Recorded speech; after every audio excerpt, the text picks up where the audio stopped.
Hipocondria é outra fobia que expressa que a mente mente. Ninguém pode enganar mais você do que a sua própria mente. Ninguém pode te encarcerar e te aprisionar mais do que a sua própria mente. Não ache que os seus grandes afetos estão fora de você.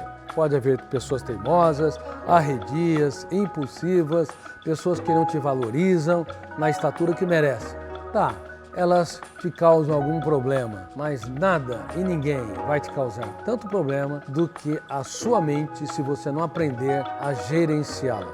Por isso, uma das minhas teses, que eu estou publicando em mais de 70 países, é que temos que mudar a era, da era do apontamento de falhas para a era da celebração dos acertos, da era da informação ou da exposição dos dados por um professor para a era do eu como gestor da mente humana. Você tem de aprender a gerir a mais complexa empresa, a única que não pode falir, porque se ela falir, tudo o resto desmorona. E sinceramente, eu convivo com muitas pessoas falidas mentalmente. São pessoas que não têm uma doença psiquiátrica clássica, como a síndrome do pânico, uma depressão bipolar, uma psicose, um transtorno obsessivo compulsivo, uma doença psicossomática, mas tem uma mente tensa, esgotada, estressada, hiperacelerada, hiperagitada, que não descansa nunca, não relaxa, não é realizada e tem uma felicidade utópica, prazer altamente flutuante. Num momento alegre, no outro triste. Num momento prazeroso, no outro depressivo, pessimista. Portanto, gerenciar a mente é muito importante. E é vital mais ainda quando você leva em consideração a hipocondria ou medo de doenças, que piorou muito nesta pandemia. Milhões de pessoas adquiriram a virose pelo Covid-19, o SARS-CoV-19, que é esse vírus estranho que nem sempre é linear na sintomatologia em todas as pessoas, e algumas pessoas acometem de maneira mais forte, outras mais brandas. E se nós não nos prevenirmos, obviamente, com distanciamento social, uso de máscaras e álcool gel, nós com facilidade podemos adquiri-lo. Milhões de pessoas, infelizmente, adquiriram o Covid-19 e dessas milhões, vários perderam a vida. E cada vida é única e insubstituível. Essa é a nossa defesa. Bom, mas eu quero dizer também que milhões de pessoas não adquiriram o vírus físico, mas adquiriram o vírus mental. Começaram a ter medo de adquirir a virose e elas começavam a ter experiências febris de origem emocional, às vezes uma febre não intensa, tosse, um mal-estar, uma fadiga enorme, como se estivessem acometidas pelo vírus Covid-19.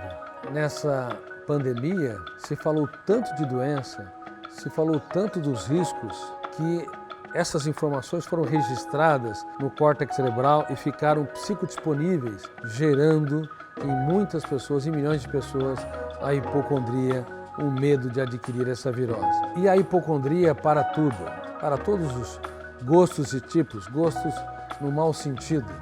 Por quê? Porque o ser humano, como a mente é consciente, é virtual, a mente dos pensamentos dialéticos e antidialéticos. Dialéticos são aqueles que copiam os símbolos da língua. São esses que eu estou usando para falar, nós usamos para ler, escrever, dialogar. E o antidialético é o rebelde, é o pensamento rebelde às convenções, à lógica, é o pensamento imaginário. Como esses dois tipos de pensamentos, eles são conscientes e por serem conscientes, eles são virtuais. E é por isso que, como eu já disse em outras aulas, nós antecipamos o futuro na esfera da virtualidade. Nós ruminamos o passado que já foi, resgatamos na esfera da virtualidade. Nós recriamos o filme do passado ou imaginamos um filme no futuro, porque a nossa mente é altamente criativa na esfera da virtualidade. Claro que se você pensa no futuro, o pensamento é virtual, não deveria ser materializado na emoção, que é completamente real. Mas materializa por quê? Porque o eu dá um cartão de crédito ilimitado à emoção, bancando os pensamentos em relação ao futuro e nos fazendo sofrer. As pessoas que nos feriram ou magoaram no passado já foram. São arranjos eletrônicos no córtex cerebral.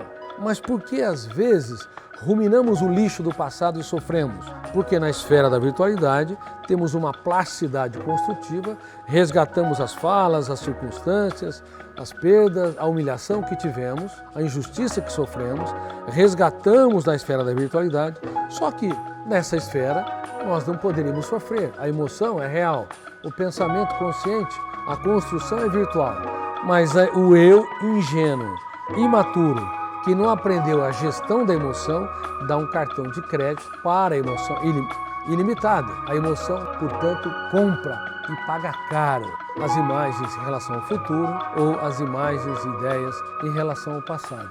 A mente mente. E a mente mente também quando nós temos medo de doenças. Tem pessoas que estão ótimas, por exemplo, nas suas funções cardiovasculares, mas tem síndrome do pânico, uma sensação súbita e rápida e iminente que vai morrer ou desmaiar. É o teatro da morte. O pensamento é virtual, é estéreo. Sobre a morte ou o desmaio, o vexame público, não deveria fazer a emoção sofrer, mas a emoção entra, domina o eu e paga caro. E a pessoa sente que está em colapso, no apagar das luzes. E é por isso que muitas vezes ela perambula de psiquiatra em psiquiatra ou às vezes de cardiologista em cardiologista. Se o eu não fizer um tratamento adequado, se o eu não fizer uma psicoterapia adequada e também um tratamento psiquiátrico, se for necessário usar medicamentos de maneira adequada, por tempo limitado, e se não usar técnicas como a técnica DCD, duvidar, criticar e determinar, a técnica da mesa redonda do eu, a técnica do eu como consumidor emocional responsável, não comprando aquilo que não lhe pertence, frequentemente seremos vítimas. Ou seja, um ataque de pânico vai se repetir uma vez por semana, pelo menos, e vai se tornar uma doença chamada síndrome do pânico. Deixa de ser um ataque isolado para se tornar uma síndrome, levando as pessoas a ficarem angustiadas quando estão diante de situações públicas, por isso que gera uma fobia social, um enclausuramento, para que não se repita o ataque diante dos outros ou das outras pessoas. Em relação a câncer, tem muitas pessoas que acham que vão desenvolver câncer, ficam apertando o estômago, o abdômen, os seios. Tem pessoas que acham que vão ter câncer no seio e ficam encontrando de maneira frenética se algum caroço. Claro que é importante as mulheres fazerem apalpamento e fazerem mamografia com frequência, mas a hipocondríaca leva o exagero diário das pessoas se apalparem, leva as pessoas a acharem que vão ter um acidente vascular cerebral ou um derrame. Me lembro de um jovem com seus 25 anos que andava nos shoppings segurando-se nas paredes porque a qualquer momento poderia ter um derrame e desmaiar. Portanto, queridos amigos, a mente mente e mente muito. E o nosso eu frequentemente dá crédito a essas mentiras porque ele transfere a responsabilidade de dar um choque de lucidez nos pensamentos. Ele transfere para a própria emoção. A emoção vai e paga caro. Você não compraria um alimento cheirando mal ou com prazo de validade vencida, mas nós pagamos caro de um olhar atravessado a uma crítica, de uma rejeição a uma decepção, de uma reação agressiva a uma traição. Pagamos caro porque somos consumidores emocionais irresponsáveis. O quanto você tem de responsabilidade no consumo dos estímulos que financiam o prazer ou o terror, a alegria ou a angústia. Pense nisso. Raramente eu encontro alguém que é um consumidor emocional responsável. Eu sou um pesquisador, eu fiz mais de 20 mil sessões de psiquiatria ou atendimentos psiquiátricos e consultas psicoterapêuticas, sessões psicoterapêuticas. Portanto, eu conheci muitas pessoas.